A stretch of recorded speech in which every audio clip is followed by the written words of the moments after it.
સાંભળવા માટેનું એક જ ક્વોલિફિકેશન, હૃદયમાં રહેલી ભક્તિ, ભગવાન માટેનો પ્રેમ. જેના હૃદયમાં પ્રેમ છે એ કથાનો અધિકારી છે. અભક્ત જાણી દેવતાઓને ના પાડી. વિનિમય કરવા આવ્યા હતા, છાનામાના બેસી ગયા હોત કથા સાંભળવા માટે તો કોઈ ના નતું પાડવાનું, પણ અમને મળે બીજાને ન મળે. આ દેવતા વૃત્તિ છે. જો દેવતા વૃત્તિ ને વૈષ્ણવી વૃત્તિમાં મૂળભૂત ફરક એ, દેવતાઓને એમ થાય કે અમે પહેલા લઈ લઈએ, અમને મળે બીજા કોઈને ન મળે, અને વૈષ્ણવને એમ પહેલા બધાને વાટું, વધે તો પછી સ્વીકાર. આ વૈષ્ણવી વૃત્તિ છે. અને જેના હૃદયમાં વૈષ્ણવી વૃત્તિ હોય ઠાકોરજી એની પાસે પહોંચી જાય છે. પણ આ દેવતા વૃત્તિ લઈને આવશો તો ઠાકોરજી દૂર ભાગી જશે. ના પાડી છે. ત્યાં કહ્યું છે કે આ કથા શ્રવણની વિધિ તો સનત કુમારોએ નારદજીને સંભળાવી હતી. ફરી પ્રશ્ન કર્યો, નારદજી એક ઠેકાણે રહેતા નથી, સનત કુમારો એક ઠેકાણે રહેતા નથી, તો આ બંનેનો મેળાપ થયો ક્યાં? કથા કહેતા કહ્યું, સત્સંગ માટે એકવાર સનત કુમારો એકત્રિત થયા છે બદ્રી વિશાલમાં. એકત્રિત થયા અને એટલામાં જ્યાં સત્સંગ શરૂ કરવા જાય ઉતાવળે ઉતાવળે નારદજીને જતા જોયા. આશ્ચર્ય થયું. આશ્ચર્ય એ વાતનું હતું કે સંતના મુખ ઉપર ચિંતન હોય અને અહીંયા તો નારદજીના મુખમાં ચિંતા દેખાય. કહ્યું કે આમ ઉતાવળા ઉતાવળા ક્યાં જાય છે? રોક્યા નારદજીને. ક્યાંથી આવો છો? ક્યાં જઈ રહ્યા છો? આવી ચિંતા તમારા મુખ ઉપર કેમ છે? નારદજી કહેવા લાગ્યા, આ પૃથ્વી લોકને 14 લોકમાં શ્રેષ્ઠતમ જાણી અને હું અહીંયા યાત્રા કરવા માટે આવ્યો. જ્યાં 14 લોકમાં ભક્તિ કરવાનો શ્રેષ્ઠ જગ્યા કઈ? આ 14 માળનું બિલ્ડિંગ છે. આ 7મો ફ્લોર છે ને, જેને ભૂલોક કહીએ. ભક્તિ કરવા માટે આ એકમાત્ર સ્થાન છે. અને એટલા માટે આપણે ત્યાં ભૂતલ પર વિશેષ મહત્તા ગવાય છે.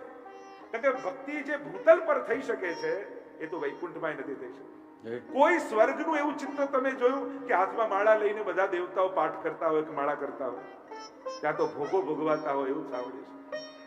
નરકમાં જુઓ તો ત્યાં પ્રતાડના થતી હોય એવું તમને જોવા મળે. આ ભૂતલની મહત્તા. ભાગ્યના વલ્લભ ભૂતલ આય. એ જ વલ્લભ હતા પણ નિત્ય લીલામાં હતા, તો એ જે કૃપા નિત્ય લીલામાં ન કરી શક્યા એ ભૂતલ પર આવીને કરી શક્યા. એટલા માટે કહ્યું ભાગ્યના વલ્લભ ભૂતલ આય.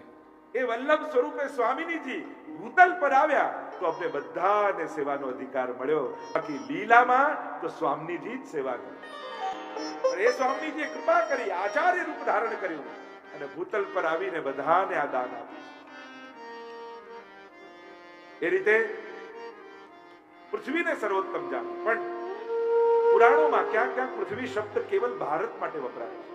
મહાપ્રભુજી માટે પણ આપણે કહીએ છીએ ને પૃથ્વી પરિક્રમા. મહાપ્રભુજી 3 વાર પૃથ્વી પરિક્રમા કરી, પણ મહાપ્રભુજી ભારતની બહાર નથી પધાર્યા. પણ ભારત માટે પૃથ્વી શબ્દ ક્યાંક ક્યાંક વપરાય છે. નહીં તો ન્યુયોર્ક ને લંડન ને આ બધા સ્થાન હોત. જેટલા તીર્થોના સ્થાન બતાવ્યા બધા ભારતમાં જ છે. કહ્યું કે હું તીર્થ યાત્રા કરવા માટે આવ્યો. પણ મહાપ્રભુજીએ જે વાત કરી, સર્વ માર્ગેષુ નષ્ટેષુ કલૌ ચ કલધર્મિણી પાષંડ પ્રચુરે લોકે કૃષ્ણ એવ ગતિર્મન. તીર્થોના પણ તીર્થત્વ જ્યારે સમાપ્ત થઈ ગયા, નારદજીનું વર્ણન જુઓ ને તો તમને એમ જ લાગે જાણે નારદજી આજે જ આંટો મારીને ન ગયા હોય ભૂતલ પરથી. બધા એવા લક્ષણો બતાવ્યા કલિયુગના. એમ લાગે કે આ કોઈ પુરાણની પ્રાચીન વાત નથી, જાણે આજની જ વાત છે. આ 5 તારીખની વાત છે અને સવારે સવારે ભૂતલ પર આવી અને આખે પૃથ્વીનો ચક્કર મારીને નારદજી ગયા હોય ને એવું વર્ણન તમને જોવા મળે. શું જોયું? અનેક કલિયુગના લક્ષણો દેખાયા. સત્યમ નાશ, સત્યનો નાશ થયો. એટલે કે માણસે જ સત્યનો નાશ કોણે કર્યો? માણસે જ એટલો અઘરો બનાવી લીધો, એટલો કદરૂપો બનાવી લીધો કે સત્યને સ્વીકારવા કોઈ તૈયાર થતું નથી. સાચું સાંભળવું કોઈને ગમતું નથી અને લોકો આગ્રહ એવો રાખે, સાચું બોલો, સાચું બોલો, સાચું બોલો. સાંભળવું કોઈને ન ગમે. જે દિવસે તમારા નજીકના મિત્રએ સાચે સાચું તમારા માટે કહી દીધું ને એ દિવસે મિત્રતા નહીં રહે. જે દિવસે તમારા નજીકના સગાએ સાચે સાચું તમારા વિશે તમારા મોઢે કહી દીધું ને એ દિવસે સંબંધ નહીં રહે. માણસ સાચું બોલવા તૈયાર છે પણ સાચું સાંભળનારા કેટલા? અને સત્યને પણ આપણે કોઈ સત્ય બોલવા માટે સત્ય થોડી બોલીએ છીએ, કોઈનું અપમાન કરવા માટે સત્ય બોલીએ છીએ, કોઈનું ખરાબ બતાવવા માટે સત્ય બોલીએ છીએ, કોઈને નીચો દેખાડવા માટે સત્ય બોલીએ છીએ. સત્યનો પણ દુરુપયોગ કરીએ છીએ, સદુપયોગ નથી કરતા. કોઈના ગુણ જોઈને સીધે સીધું મોઢા પર કહ્યું તારી અંદર આ વસ્તુ બહુ સારી છે, દોષ જોઈને કહીએ અને પાછા એમ કે અમે સાચું બોલીએ એટલે ગમતા નથી. અરે તારે સાચું નથી બોલવું, તારે કડવું બોલવું છે. સત્યના તો તે કપડા પહેરાવે છે, તારે અપમાન કરવું છે, તારે સત્ય ક્યાં બોલવું છે? નહીં તો ગુણ જોઈને સત્ય કે સત્યને સ્વીકારવું કઠિન છે. પછી લોકો એમ કે કઈ બોલાઈ જાય, ના ના અમારા દિલમાં નતું, અમારે બોલાઈ ગયું. સાવ ખોટી વાત. દિલમાં હતું એટલે જ બોલાયું. કોઈ એમ કહેતું કે ના ના મારા મનમાં નતું, બોલાઈ ગયું. અરે મનમાં હતું એટલે જ બોલાયું. પછી ભલે ચોખવટ કરતા ફરી. આ તો પ્રભુની બહુ મોટી કૃપા છે કે આપણે બધા એકબીજાના મનની જાણી નથી જતા.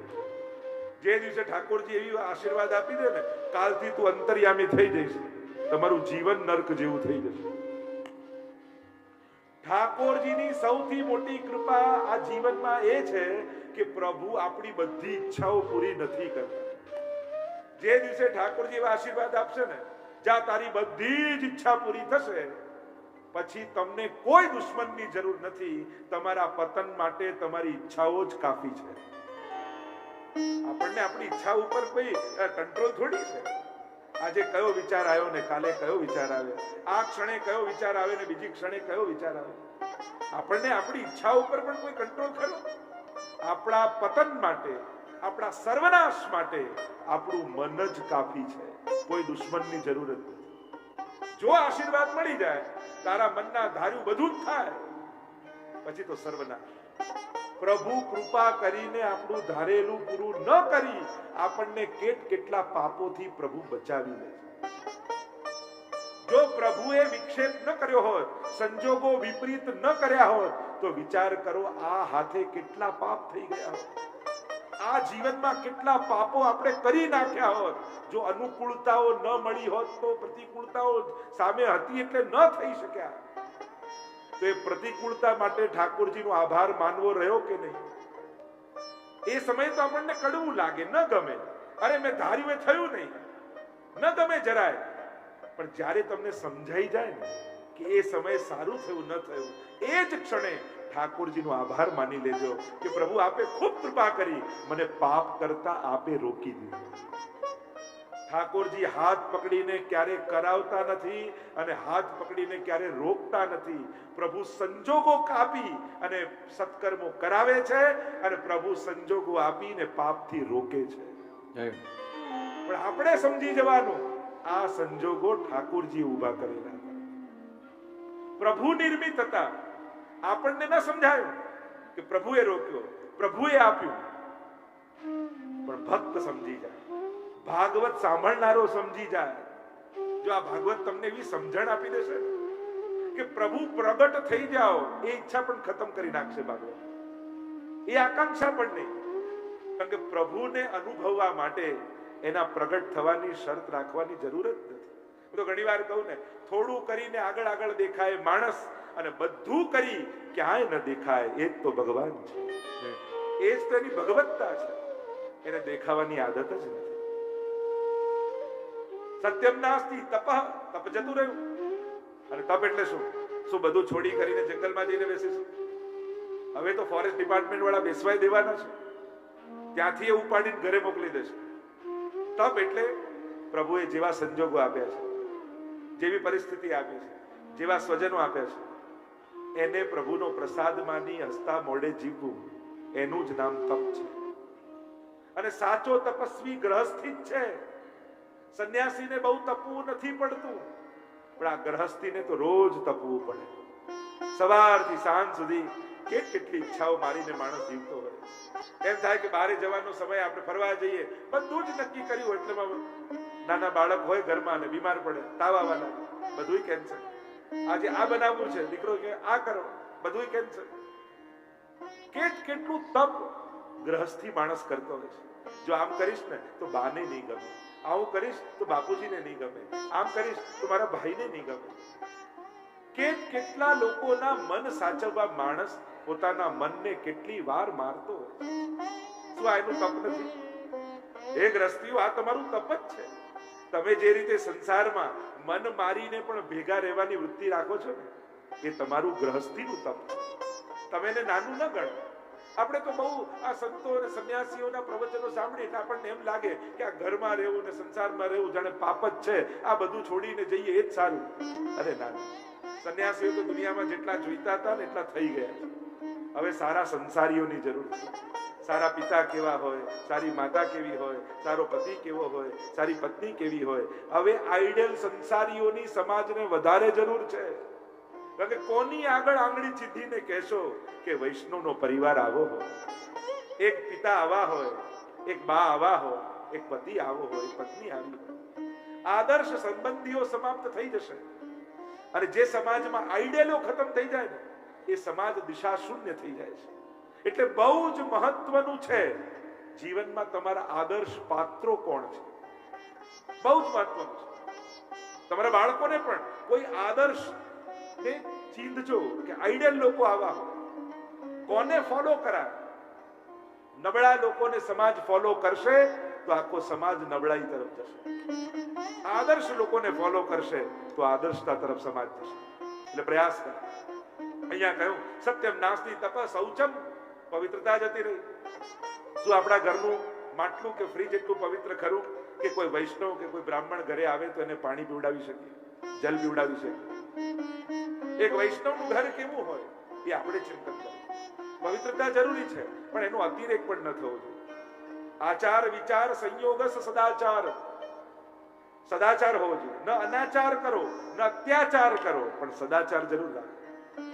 ઠાકોરજી ઘરમાં છે તો થોડોક આચાર વિચાર ઘરમાં હોવો જોઈએ. કારણ કે આપણું સાધારણ ઘર નથી, એક વૈષ્ણવનું ઘર છે.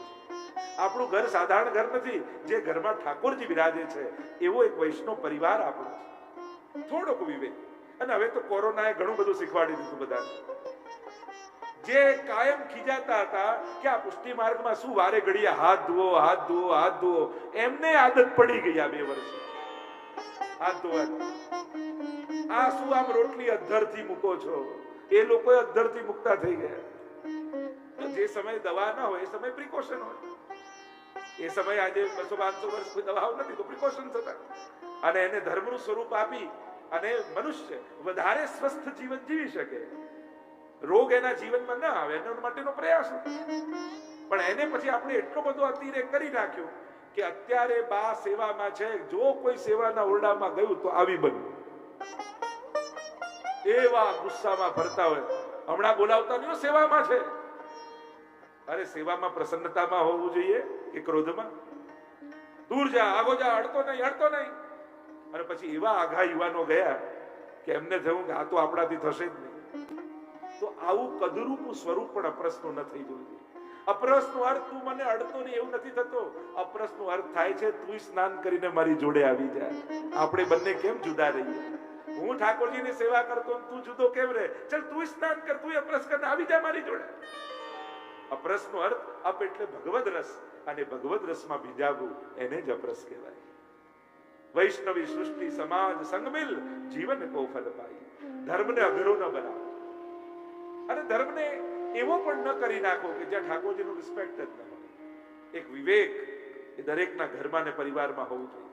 દરેકને ભગવત પ્રેમ પ્રગટ થાય એનો પ્રયાસ ઘરમાં બધાએ કરવો જોઈએ. નાના બાળકો પણ રમતા રમતા સેવાના ઓરડામાં આવી જાય ને તો એને કેવું, બેસ, બેઠા બેઠા તું ઘૂઘરો હલાવ, ઠાકોરજી રાજી થશે.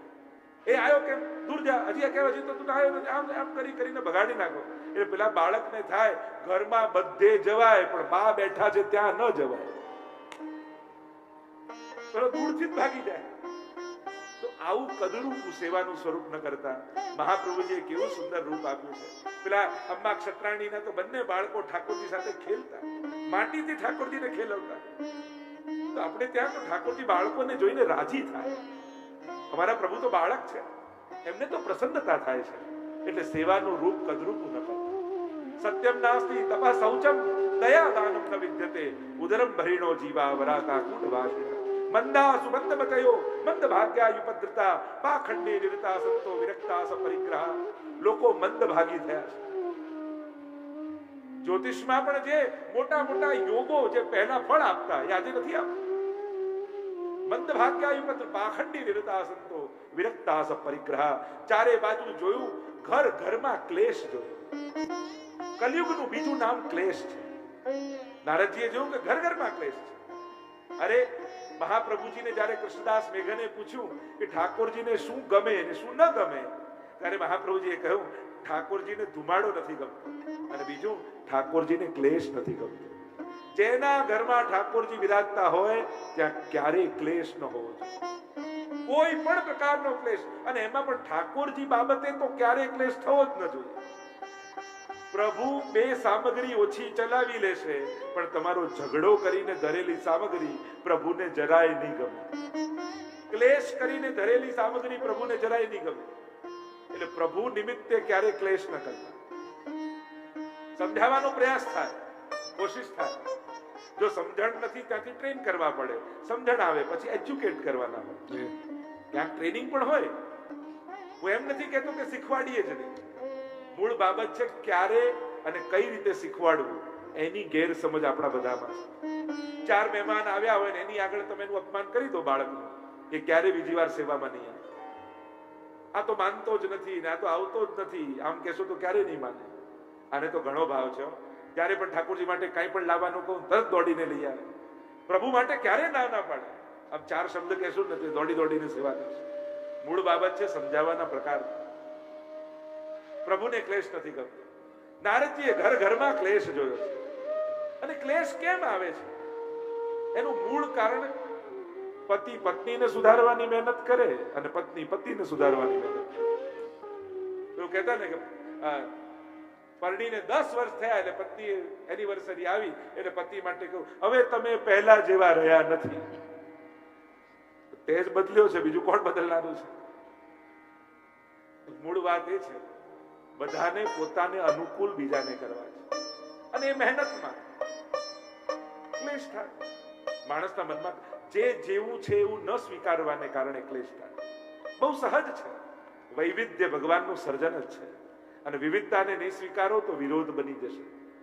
પણ યાદ રાખજો પ્રભુએ વૈવિધ્યનું નિર્માણ કર્યું છે, વિરોધનું નહીં. દુનિયામાં એકબીજા વિરોધી નથી, વૈવિધ્યયુક્ત છે. ભગવાને જુદાપણું સર્જ્યું છે અને જુદાપણાનો સ્વીકાર નહીં કરો તો વિરોધ બંધાશે. ચારે બાજુ ક્લેશ જોયો અને આ બધું જોતા જોતા નારદજી પરિભ્રમણ કરતા મનમાં ખેદ કરવા લાગ્યા. કારણ કે આ વ્યક્તિ જુઓ તો ખરા, જે સામે તીર્થ રૂપ છે, માતા પિતા સ્વજનો વડીલો, એને તો માનતો નથી, એને તો આદર આપતો નથી. પૂર્વજોનું પુણ્ય, પિતાનું પુણ્ય અને પોતાનું પુણ્ય, આ 3 પુણ્યો ભેગા થાય ત્યારે ભગવાન અને કથા આપણા જીવનમાં આવતી હોય. ભગવત કાર્યો કેવલ પોતાના પુણ્ય બળે થઈ શકતા નથી. પૂર્વજો અને પેઢીઓના પુણ્યો ભેગા થાય ત્યારે આવા અલૌકિક કાર્યોના અવસર મળતા હોય. સકલ ભુવન મધ્યે નિર્ધનાસ્તેપી ધન્યા. એ નિર્ધનો પણ ધનવાન છે કે જેની ભક્તિની ડોરથી બંધાઈ સ્વયં ત્રિલોકનો નાથ ભક્તોના ઝૂંપડામાં આવીને નિવાસ કરી લે છે. જો વાર્તા સાહિત્યના એક પ્રસંગોને તમે જુઓ, પદ્મનાભદાસ હોય, કુંભનદાસ હોય, ચિત સ્વામી હોય, ગોવિંદ સ્વામી હોય, સુરદાસ હોય, કાંઈ નહોતું છતાંય એમના પ્રેમના ડોરથી બંધાઈ પરમાત્મા દોડતા દોડતા ભક્તો સુધી પહોંચ્યા છે. સુદાસજીની વાર્તામાં આવે છે ને, ગોપાલ નામનો એક વ્રજવાસીનું બાળક એમણે ચાકરીમાં રાખ્યું હતું. કારણ કે દેખાય નહીં એટલે ભોજનની વ્યવસ્થા હોય, જળની વ્યવસ્થા હોય, યા ગોપાલ બધી કરી રાખે એટલે સુરદાસજી બધો પ્રસાદ પાય. એકવાર વાર્તા પ્રસંગ એમ કહે છે, સુદાસજી પ્રસાદ લેવા માટે બેઠા અને જ્યાં મોઢામાં કોળિયો નાખ્યો ને કોળિયો એવો અટક્યો ગળામાં, એવો કોળિયો અટક્યો કે જાણે પ્રાણ બહાર નીકળી જશે. પુકાર કર્યો, ગોપાલ, હે ગોપાલ. અને પેલો વ્રજવાસીનો બાળક એક બજારમાં વસ્તુ લેવા ગયો ને ભૂલી જ ગયો જારી મૂકવાની, જળનો લોટો મૂકવાનો ભૂલી ગયો અને આ ચારે બાજુ ગોતે, જળ ક્યાં છે, જળ ક્યાં છે, હે ગોપાલ. પેલા ગોપાલે તો ન સાંભળ્યું પણ ગિરિરાજજીની ઉપર બિરાજતા આપણા શ્રીનાથે સાંભળી લીધું. ગોપાલે સાંભળી લીધું. પોતાની સોનાની જારીજી લઈ અને શ્રીનાથજી દોડ્યા છે. દોડતા દોડતા આપીને સુરદાસના હાથમાં આપી, સુરદાસ મોઢામાં મૂકી ગટ ગટ ગટ ગટ કરતા જલ પીવા લાગ્યા અને પીતા પીતા હાથમાં પાત્ર કંઈક નવું લાગ્યું. થયું, અરે આ મારો લોટો નથી. દોડ તો એટલામાં ગોપાલ આવ્યો. શું છે બૂમો કેમ પાડો છો? નાના જલ આપી દીધું, પણ હવે તું ક્યાં? આ જલ કોણ આપી ગયું? ગોપાલે જોયું ને કહ્યું, આ તો સોનાની શ્રીનાથજીની જારીજી છે. અને જ્યારે આ સાંભળ્યું ને શ્રી સુરદાસજીની આંખોમાંથી ચોધાર આંસુની ધારા વહેવા લાગી. અરે મને શ્રમ પડ્યો અને મને જલ પાવા માટે શ્રીનાથજી દોડતા આવી ગયા. આ શ્રીનાથજી બાબા ભક્તોને આધીન છે. અહમ ભક્ત પરાધીન સકલ ભુવન મધ્યે નિર્ધનાસ્તે ધન્ય. ત્યાં જુઓ ને, ધરેલો મંદિરમાં ભોગ છોડી રોજ કુંભનદાસજીના ઘરે શ્રીનાથજી બાબા આવે. बेजर की रोटी टेटी को साग दही और संधानो, बस इतना ही मोकू आरोग्य है कुंभनदास. कुंभनदास के आ तो मारा घરમાં જ છે. અને ઠાકોરજીને પૂછે ને આપણે શું આરોગવું છે, તો ઘરમાં જે પડ્યું હોય ને એ જ વસ્તુના નામ ઠાકોરજી લે. એટલે વૈષ્ણવને હરખ થાય, આજે તો મેં જે બનાવ્યું ઠાકોરજીને એ જ આરોગવું છે. અરે જે બનાવ્યું આરોગવું નથી, પ્રભુને ખબર છે કે શું બનેલું છે, અને હું બીજું માંગીશ તે ધરી નહીં શકે. ઠાકોરજી ક્યારે પણ તમારી પાસે એ વસ્તુ નથી ઈચ્છતા જે તમારી પાસે ન હોય.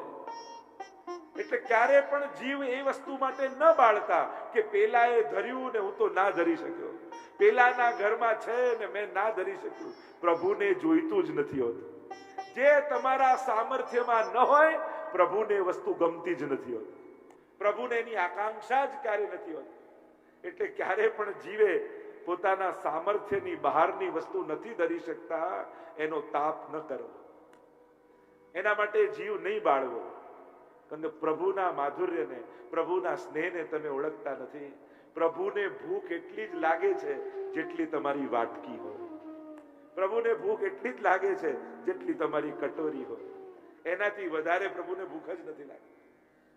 ઘણી વાર એમ થાય કે અમે તો મિશ્રી ભોગ ધરીએ, પ્રભુ ભૂખ્યા રહેતા હશે? અરે ના, ઠાકોરજીને મિશ્રી ભોગની જ આજ્ઞા છે. એને એના સિવાય બીજું ગમતું જ નથી. એને એટલું જ ભાવે છે. આ તો વિશેષતા છે પુષ્ટિ પુરુષોત્તમની.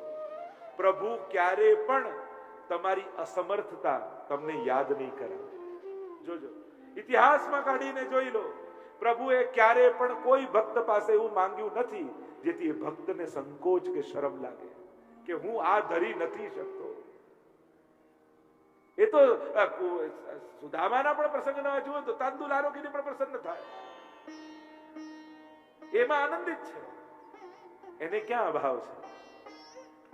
પ્રભુ વસ્તુથી ક્યારે પ્રસન્ન થનારા છે જ નહીં. સાધન સંપત્ત્યા હરિતુષ્યતિ કશ્યચિત ભક્તાનામ દૈન્યમે વૈકમ હરિતોષણ સાધનમ.